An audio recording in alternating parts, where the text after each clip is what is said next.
Bismillahirrahmanirrahim. Assalamualaikum warahmatullahi wabarakatuh. Pemirsa gapai kemuliaan yang dirahmati Allah. Setiap manusia punya ujian hidupnya. Dan salah satu yang paling berat adalah ujian syahwat. Keinginan yang datang dalam diri jika tak dijaga bisa menyerumuskan kita ke dalam dosa dan penyesalan. Menundukkan syahwat bukan berarti mematikannya, tapi mengarahkannya sesuai petunjuk Allah dan Rasul-Nya. Dan pemirsa, selama 45 menit ke depan, insya Allah kita akan membahas bagaimana cara menundukkan syahwat agar kita mampu menjaga martabat sebagai hamba yang mulia di sisi Allah Azza wa Jalla. Semoga melalui pembahasan ini, hati kita semakin kuat melawan godaan dan hidup kita dipenuhi dengan kemuliaan dan ketenangan. Amin ya rabbal alamin. Dan seperti biasa, saya tidak sendirian, sudah hadir bersama saya di studio. Ada gurunda dan juga ayahanda kesayangan kita semua, Kiai Haji Haris Akam. Assalamualaikum, Ayah. Waalaikumsalam warahmatullahi. Sehat? Sehat, alhamdulillah. Luar biasa, cerah ceria selalu. Pokoknya vibe-nya tuh kalau ketemu Kiai Haris tuh semangat, yang tadinya lemah lesu jadi semangat. Semangat. Dan uangnya, rezekinya tambah. Oh ya Allah, amin ya rabbal alamin. Ayo pemirsa kita amini yang kencang, masya Allah ya pagi-pagi kan. Amin. Katanya kan pagi memang dibuka harus dengan doa yang baik Pak Kiai ya. Doa meminta rezeki yang bermanfaat, ilmu yang barokah juga kan Pak Kiai ya. Masya Allah, pagi itu yang diberikan keberkahan.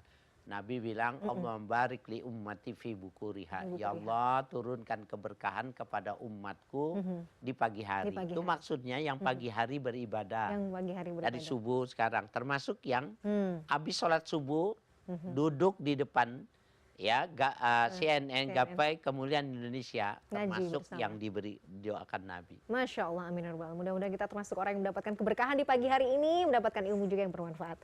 Pak Kiai, hari ini tema kita menarik, kita akan membahas soal menundukkan syahwat, nanti kita akan bahas, tapi sebelum itu saya juga ingin mengingatkan bagi Anda pemirsa yang juga memiliki pertanyaan, Anda bisa mengirimkan pertanyaan Anda berupa video melalui nomor WhatsApp yang tertera di layar kaca. Baik, Pak Kiai, bicara soal syahwat, ini kan sebagai fitrah manusia, artinya kita memang dilahirkan sudah satu paket, nempel ada syahwat dalam diri. Ini kan juga ada nikmatnya, ada juga kalau kemudian tidak dikendalikan bisa berujung juga pada keburukan. Nah, bagaimana kemudian kita harus mendudukkan dan menundukkan syahwat kita supaya tetap dalam kerangka yang Allah ridhoi. Tafadhol Pak Kiai.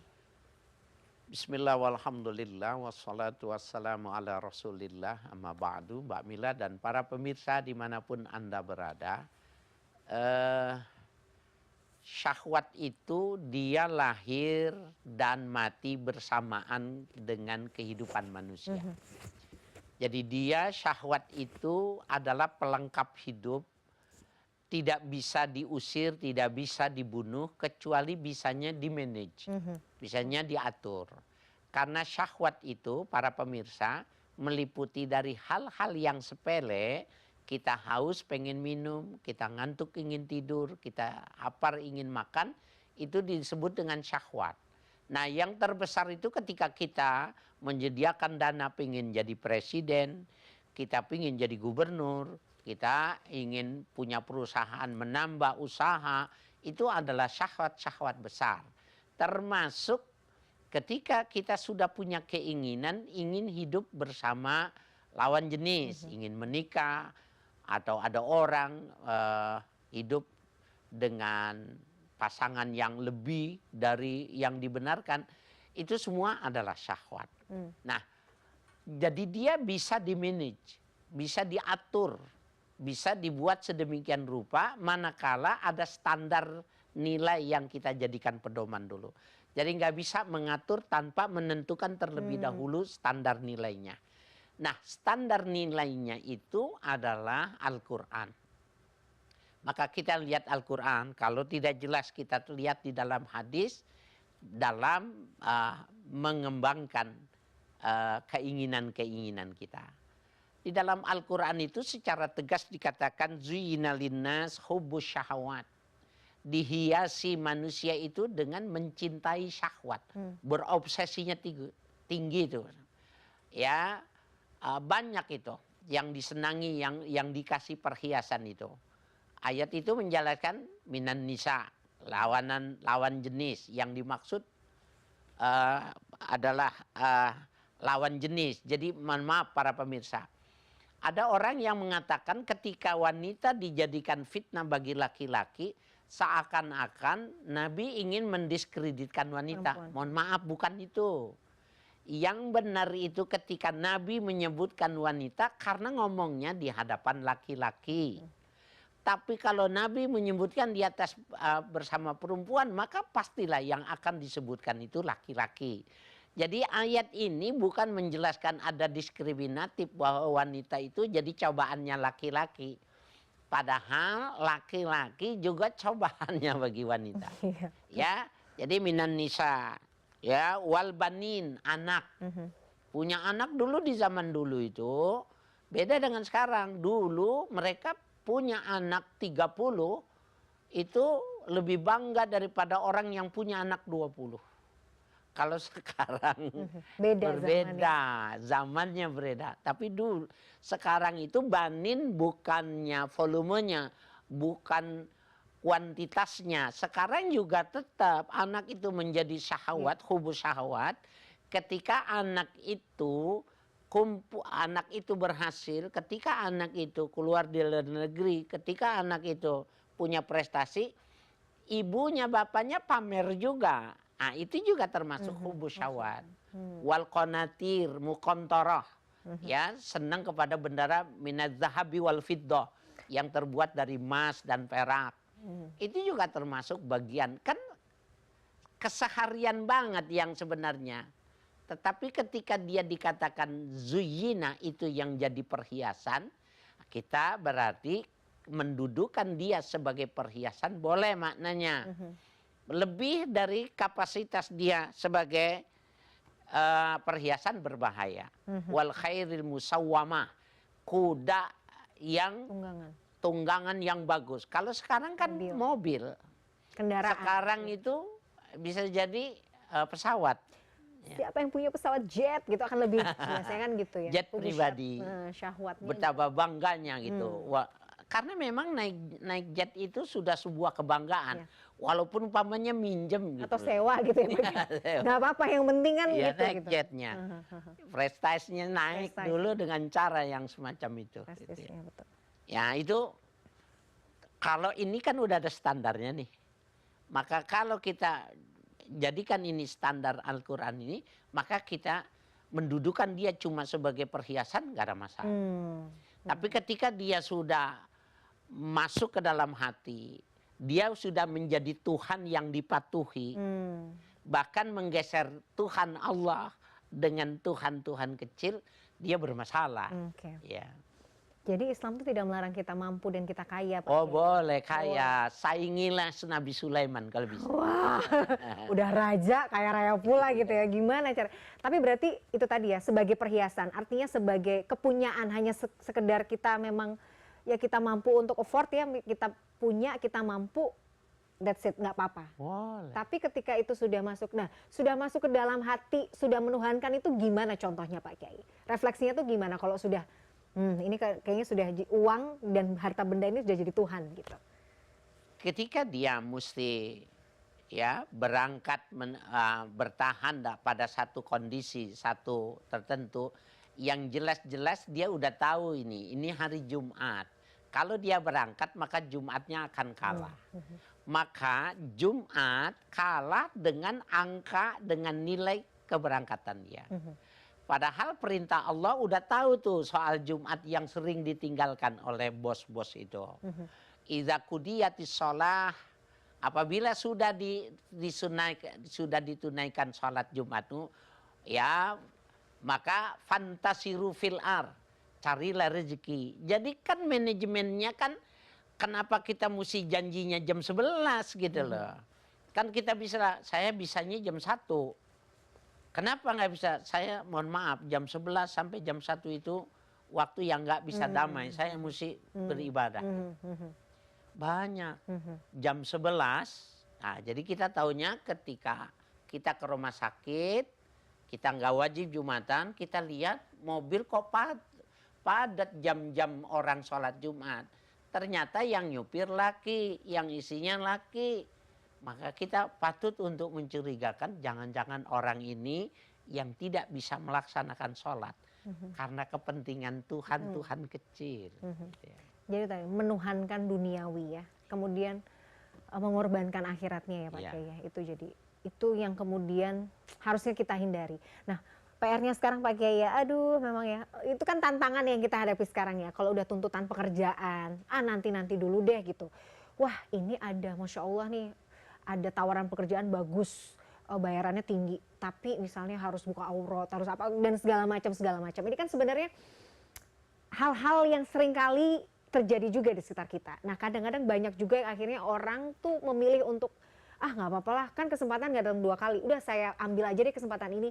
Masalah nanti kan bisa tobat lah, nanti bisa kemudian saya tutup aurat lagi, saya bisa istighfar dan segala macam. Apakah hal yang seperti ini dikompromikan Pak Kiai, dibolehkan atau seperti apa? Tapi jawabannya ditahan dulu Pak Kiai. Baik. Nanti kita akan jawab di segmen berikutnya, kita jeda terlebih dahulu. Pemirsa jangan kemana-mana, Gapai Kemuliaan masih akan kembali saat lagi, tetaplah bersama kami.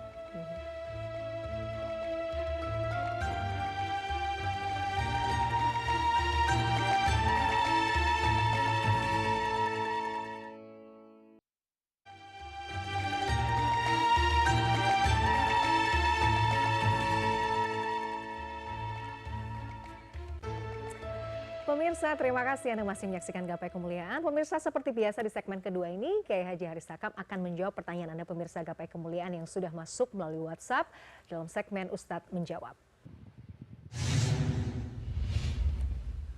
Ya, dan kali ini pertanyaan yang sudah masuk datang dari Leonardi Yunus di Jakarta Barat. Kita akan simak bersama pertanyaannya.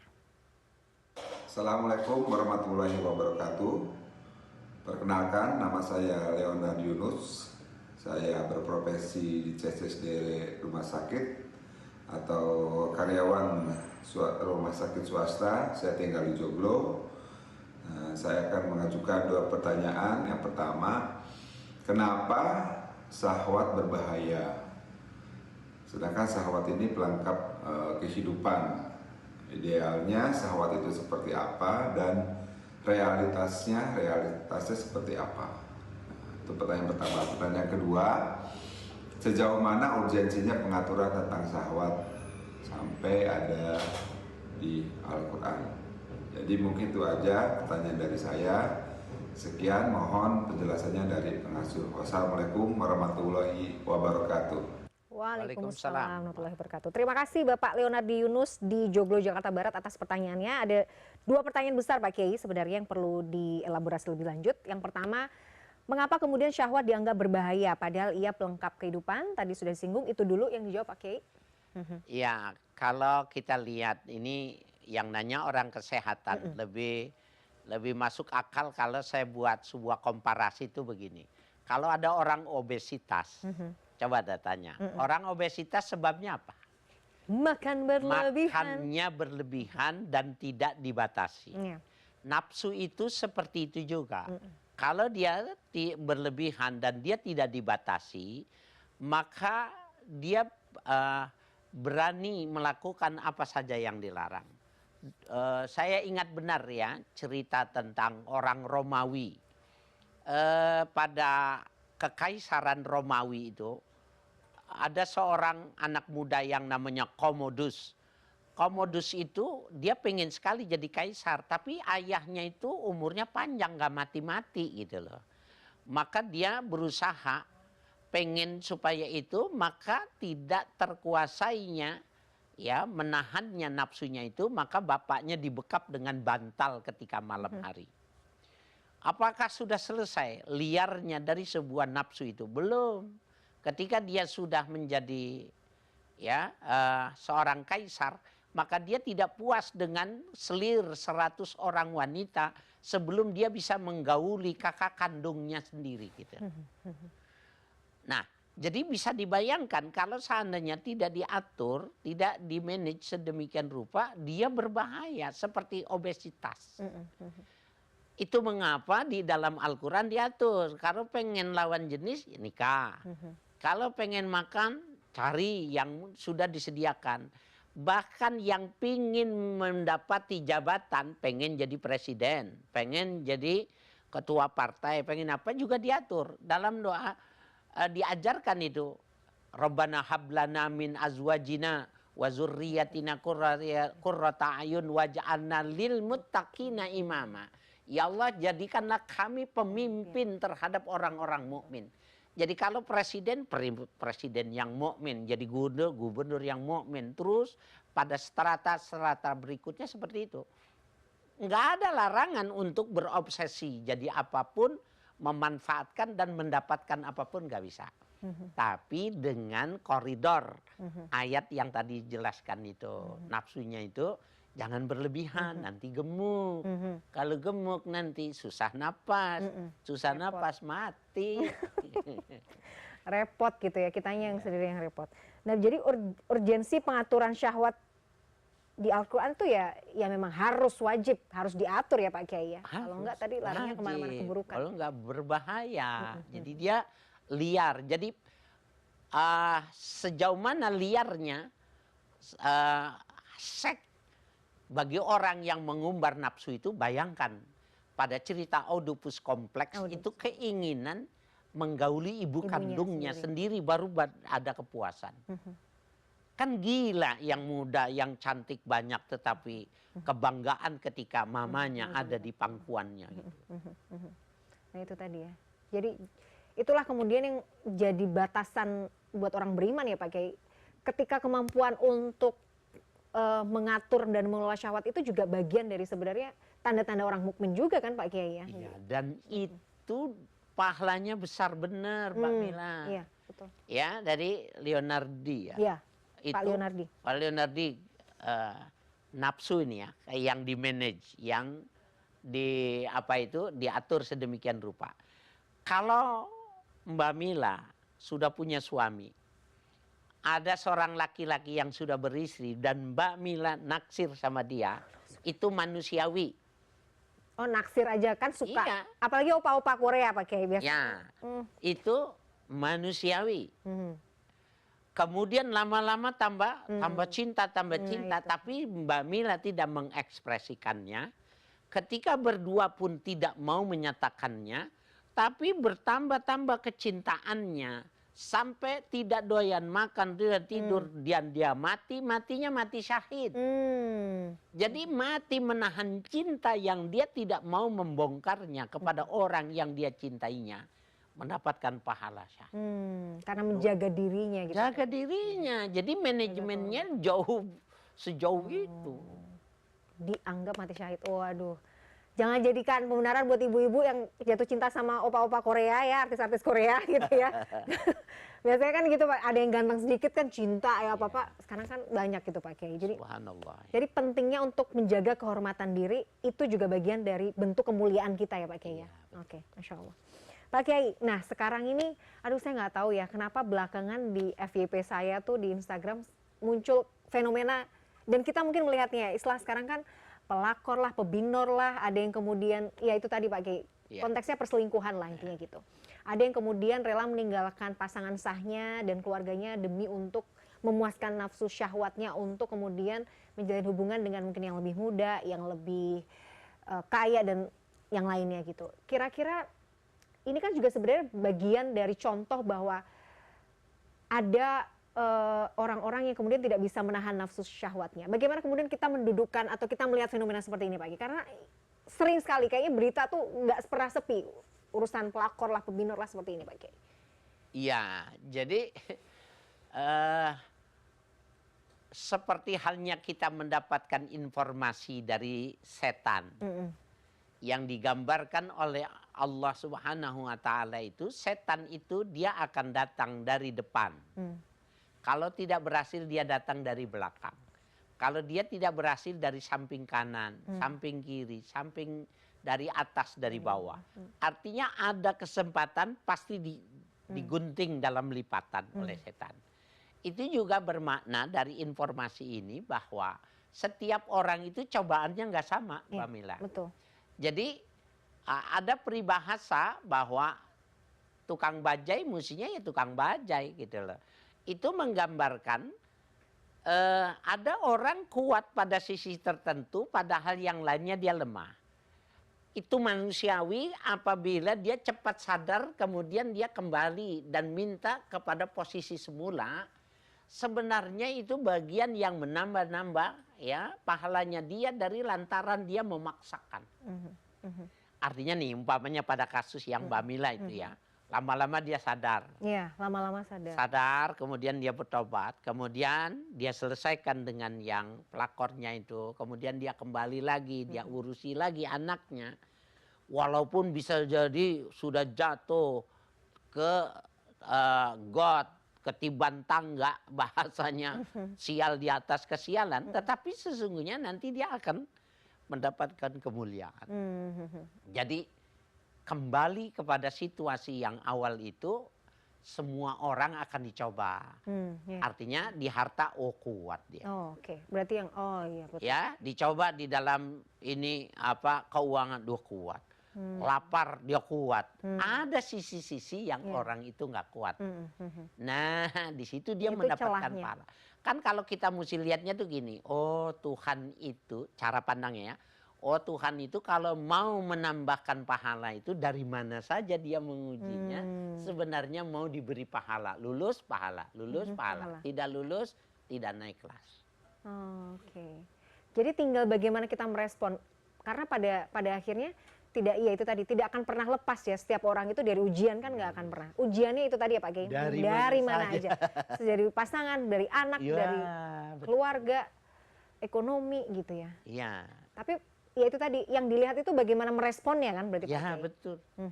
Jadi kita nggak boleh cepat ya untuk memberi penilaian, karena memang pada kajian kita Iya. An-nas itu kata taharrak. Dia akan melakukan sebuah pergerakan dinamisasi, yang dinamisasinya itu menjadi positif, itu nggak ada catatan keburukannya hilang. Karena yang dinilai itu hasil. Ya. Masya Allah. Itulah betapa adilnya Allah tuh di situ ya Pak Kiai. Tidak pernah, setiap orang tuh punya kesempatan untuk berubah sebenarnya. Baik. Pak Kiai, kita harus jeda terlebih dahulu. Nanti kita akan lanjutkan. Pemirsa, Gapai Kemuliaan masih akan kembali sesaat lagi. Tetaplah bersama kami.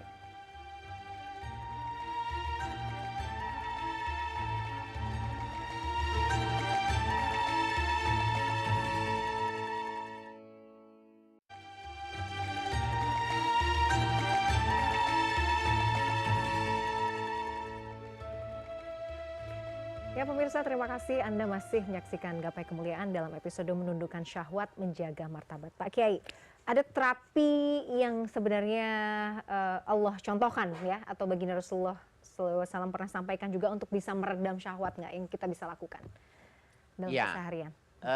Para pemirsa, ternyata contoh yang diberikan sama Nabi itu bagi anak-anak muda itu sudah dikasih warning ya, bahwa orang yang sudah mampu ya, manistata'a minkumul ba'ata falyatazawwaj. Barang siapa di antara kalian sudah mampu ya, dalam artian itu mampu itu seks, tenaga untuk bekerja dan kesiapan ya, maka boleh falyatabawwa ya, maka dia mempersiapkan diri. Ya, falyatazawwaj, dia boleh nikah. Lalu bagaimana kalau orang sudah cukup umur, seksnya 100% tapi tidak punya kemampuan? Di zaman Nabi itu Mbak Mila, kalau orang punya 100 onta itu belum dianggap mampu beristri. Dari lantaran mahar itu mahal. Jadi punya mobil 10 belum bisa beristri umpamanya gitu. Kan betapa mahalnya itu. Sehingga salah satu yang diperangi oleh Nabi itu, siapa yang terbaik perkawinan, yang paling murah maharnya. Jadi diperangi betul oleh Nabi itu. Nah, bagaimana orang yang tidak mampu pada waktu itu mengatakan falyasum fa innahu junnah. Maka hendaknya dia berpuasa, karena itu bisa menjadi tameng bagi syahwatnya. Jadi orang yang melakukan puasa terus-menerus, dia bisa meredam. Ya, itu dengan cara semacam itu. Di kalangan ulama-ulama, Mbak Mina, di kalangan ulama-ulama ada makanan-makanan tertentu yang dijadikan pedoman sama mereka. Seperti di Jawa ya, masyarakat Jawa di zaman dulu, zaman Wali Songo, zaman-zaman kiai-kiai dulu, orang-orang yang masuk menikahnya udah agak besar, sudah remaja sehingga tidak dari awal tertinggal. Bagaimana waktunya belum cukup itu zaman panjangnya mencari itu belum cukup, tetapi gitu, maka mereka disuruh makan sukun, Sukun. buah sukun. Buah sukun. Itu sukun itu artinya diam. Iya. Jadi orang yang makan sukun itu seksnya tidak meronta-ronta. Sehingga sampai benar-benar mereka itu Siap. sudah cukup umurnya, baru mereka menikah. Kita pernah bahas di sini bahwa Imam Ahmad Ibnu Hambal itu umur 40 tahun baru menikah. Kenapa? Karena dia anggapnya belum cukup. Jadi betapa pentingnya kita untuk makan dan berpuasa itu dalam rangka mengatur tentang syahwat itu tadi. Jadi dengan puasa, dengan mengatur makan itu, insya Allah bisa membantu. Bisa. Menekan syahwat ya. Luar biasa. Nah Pak Kiai, saya ingin membahas sebenarnya terkait Quran Surat Al-Isra ayat 32 Pak Kiai. Dan janganlah kamu mendekati zina, kan masih punya korelasi dengan pembahasan kita. Dan janganlah kamu mendekati zina, sesungguhnya zina itu perbuatan keji dan suatu jalan yang buruk. Dikatakan mendekati zina, bukan langsung pada janganlah kamu berzina. Iya. Tapi mendekatinya saja itu sudah dilarang gitu Pak Kiai. Sebenarnya apa mungkin hikmah atau hakikat dibalik ayat ini? Kemudian menggunakan kata mendekati zina saja sudah dilarang. Bukan pada misalnya, janganlah kamu, misalnya Pak Kiai kalau minum khamr gitu ya, sudah jatuh pada actionnya atau perbuatannya. Ini mendekatinya saja tuh kita nggak boleh gitu. Sebenarnya apa yang mau Allah sampaikan dalam ayat ini Pak Kiai? Ya, kalau kita lihat dari kacamata para pendidik ya, para pendidik atau kacamata para daiyah itu, metodologi yang digunakan di dalam Al-Quran ini sebuah pendekatan yang sangat logis dan sangat manusiawi. Kenapa begitu? Kenapa yang nggak boleh mendekatinya? Ya, tidak boleh mendekatinya. Karena orang kuat, Mbak Mila. Diuji untuk lapar itu orang kuat. Diuji untuk tidak mendapatkan jabatan itu kuat ujian. Tapi orang tidak kuat kalau sudah berhadapan dengan lawan jenis. Sehingga adalah salah satu keprihatinan Nabi itu ya akhwafu ma akhafu ala ummati an-nisa. Di antara yang aku takut, di antara yang paling aku takut menimpa hambaku itu adalah perempuan. Itu maknanya laki-laki juga kebalikannya. Jadi wanita bisa ninggalin suaminya kalau dia sudah jatuh cinta kepada orang lain. Itu sama. Nah, jadi ini pertemuan ini, cobaan ini paling berat dibandingkan dengan yang lain. Sehingga yang dilarang bukan melakukannya, mendekatinya. Karena apa? Kalau sudah dekat hilang akalnya. Setuju. Sehingga dikatakan idza kanati syahwat zahaba sulusu aklihi. Orang kalau sudah datang syahwatnya, sepertiga kenormalannya hilang. Iya betul sih, kadang-kadang juga hilang. Makanya nggak bolehnya mendekatinya. Sekarang kita eksplor lebih luas tuh begini. Betapa enaknya Nabi Adam berserta Siti Hawa ya di dalam sorga. Sebenarnya kan bilang dulu nih bapak kita salah sih, jadi kita jadi susah deh di dunia ini ya. Kan Nabi Adam itu anta wa zaujukal jannah. Uskun anta wa zaujukal jannah. Tinggallah kau Adam bersama istrimu di dalam sorga. Wala taqrabu hazihi syajarah. Jangan kau mendekati pohon ini. Ini sebenarnya metodologinya bagus itu begini, Mbak. Jangan mendekati. Iblis itu mengatakan begini, kau nggak boleh memetik sendiri. Tapi kalau kau menikmati aku yang memetikkan, maka sesungguhnya kau tidak melakukan kesalahan. Jadi maksudnya kesalahan yang menggunakan kecerdasan itu lebih berbahaya. Ya, kesalahan yang menggunakan kecerdasan itu bahaya. Kau nggak boleh makan dengan mengambil sendiri. Sehingga kau nggak boleh mendekat. Tapi kalau aku yang memberikannya, maka sesungguhnya kau tidak salah. Kan ini namanya mimbabil aula. Mimbabil aula tuh mendekati saja tidak boleh, apalagi memakan. Mendekatinya saja tidak boleh, apalagi melakukan. Itu kayak namanya dalam metodologi disebut dengan babul aula. Ya, jadi dia ijtihadul aulawi. Ya, ijtihadul aulawi itu artinya kesungguhan di dalam memahami yang lebih utama. Nah, mendekat nggak boleh, tidak. Itu dalam sebuah perbandingan itu begini. Ada agama-agama yang mengatakan bahwa yang Tuhan kami, Nabi kami itu tidak menyalahi Al-Quran. Karena yang menyalahi dikatakan dalam Al-Quran, makana Muhammadun aba ahadim mir rijalikum walakin Rasulullah wa khataman nabiyyun. Muhammad itu bukan ayah di antara kalian. Dia itu utusan Allah, wa khataman nabiyyin. Dia penutup para nabi.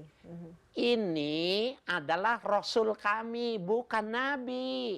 Yang sudah ditutup dalam Al-Quran itu khataman nabiyyin. Muhammad itu penutup nabi. Rasul masih ada. Inilah Rasul kami. Dalam ijtihadul aulawi, kalau nabinya sudah ditutup, mana mungkin ada Rasul.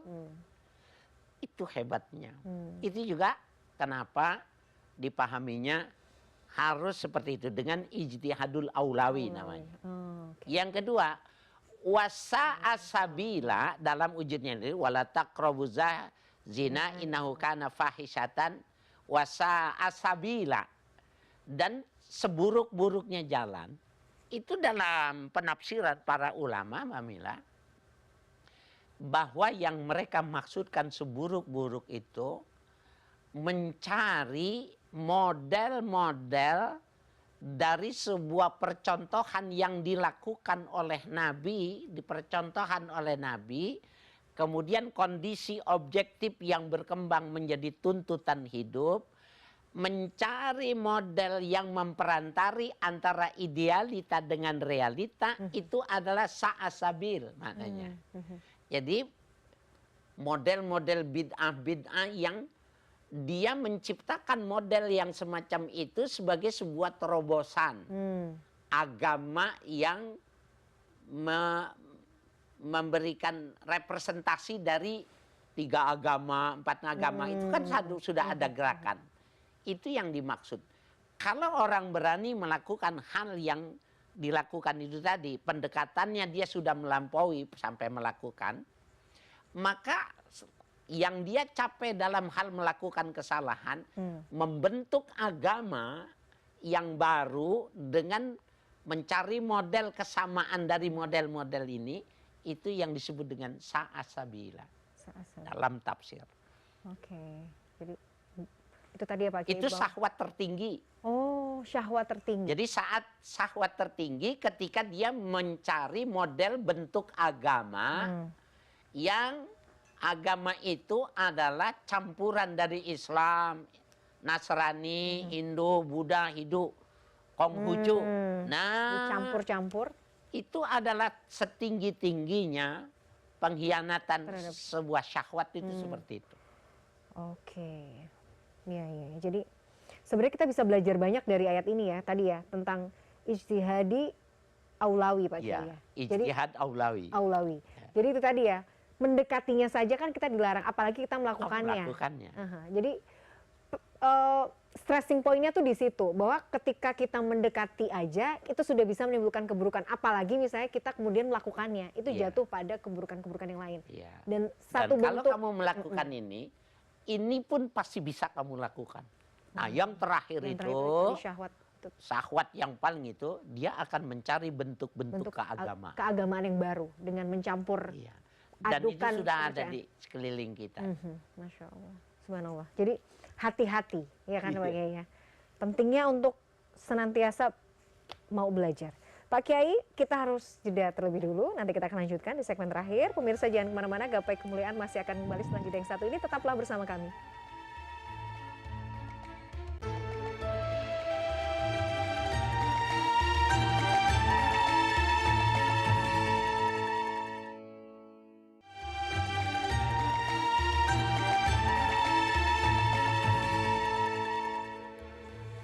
Ya pemirsa, terima kasih Anda masih menyaksikan Gapai Kemuliaan dalam episode menundukkan syahwat menjaga martabat. Pak Kiai, tadi menundukkan syahwat menjaga martabat itu kan bisa kita lakukan salah satunya dengan kita punya rasa malu.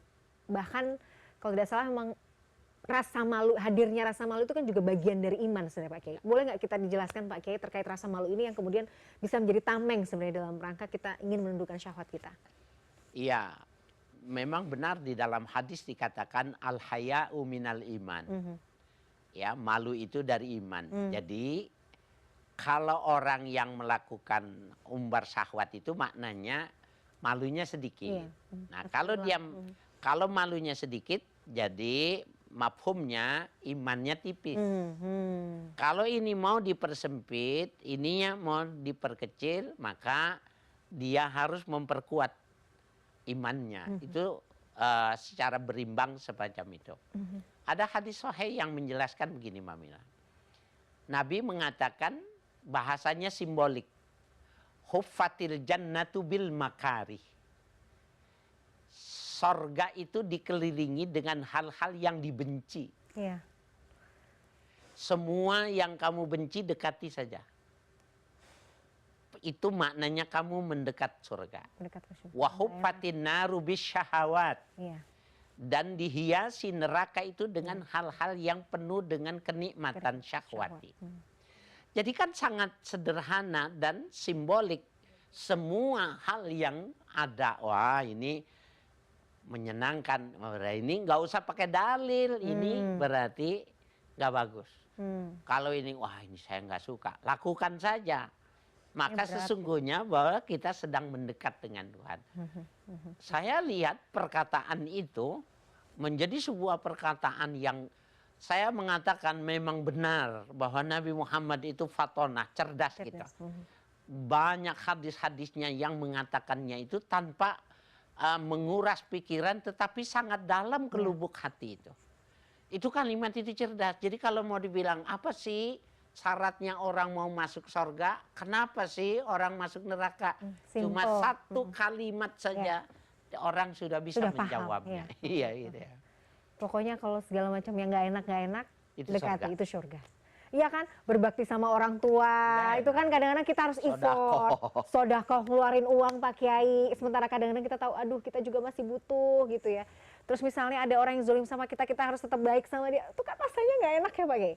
Tapi emang insya Allah ganjarannya juga. Iya. Melawannya kan tuh juga melawan dengan nafsu kita sendiri kan Pak Kiai, ego kita melawan sendiri ego kan kita. Gitu. Dan itu luar biasa. Kalau yang sana party-party gitu misalnya Pak Kiai, kan kumpul-kumpul, happy-happy gitu-gitu kan kesannya kita melihatnya kok enak ya hidupnya gitu, kayak hura-hura, ini segala macam. Tapi ya itu tadi kalau ujungnya kesia-siaan kan sebenarnya juga. Iya, tapi setelah dia bangkrut, setelah habis dia bilang, enak ya Mbak Mila ya, hidupnya ya tenang, Allah, aduh damai. amin, ya Allah mudah-mudahan kita juga gitu ya pemirsa. Iya. Gak usah macem-macem gitu, yang penting kan maunya tuh hidupnya tenang ya gitu ya Pak Kiai. Kalau mau pengen beli rumah bisa, beli mobil bisa gitu. Iya. Mudah-mudahan Allah mudahkan. Jadi intinya bahwa betul ya Pak Kiai, menebalkan rasa malu itu juga bagian dari untuk menundukkan syahwat ya intinya. Ya, malu. Yang kedua waro. Waro.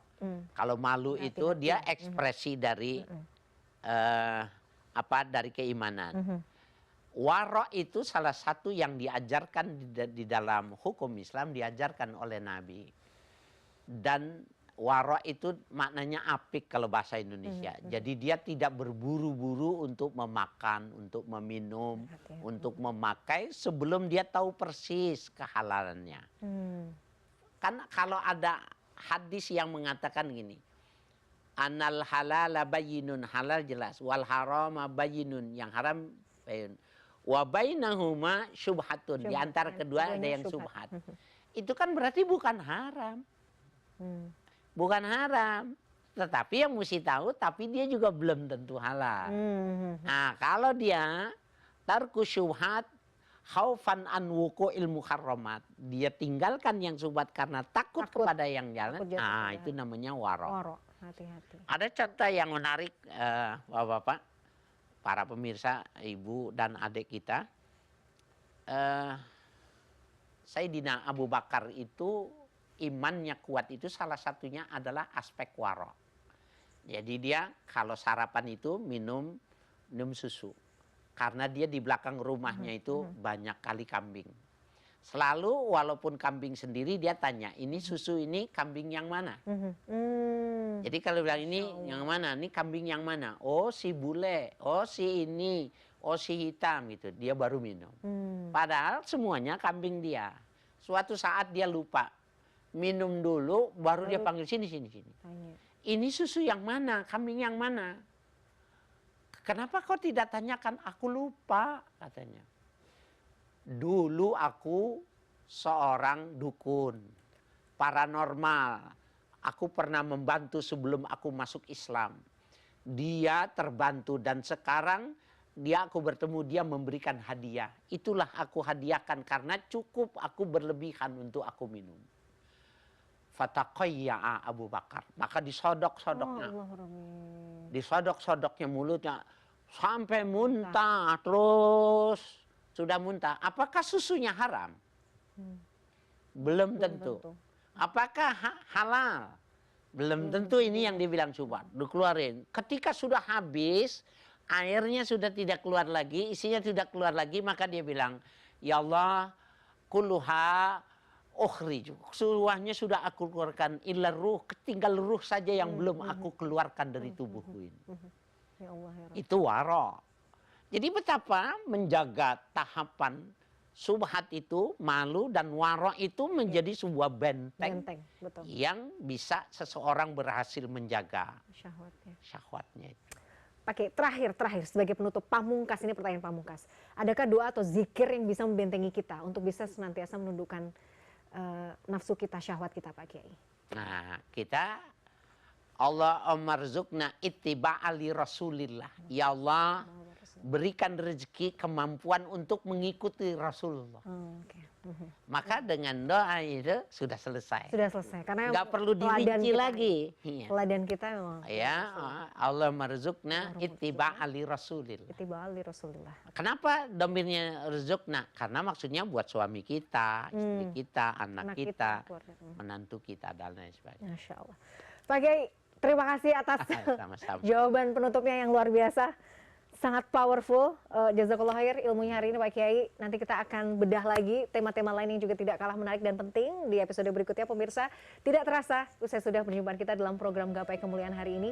Semoga kajian hari ini membawa manfaat, membawa kebaikan, dan Allah Azza wa Jalla senantiasa mudahkan kita semua untuk bersemangat menuntut ilmu agama dan mengamalkannya. Amin ya rabbal alamin.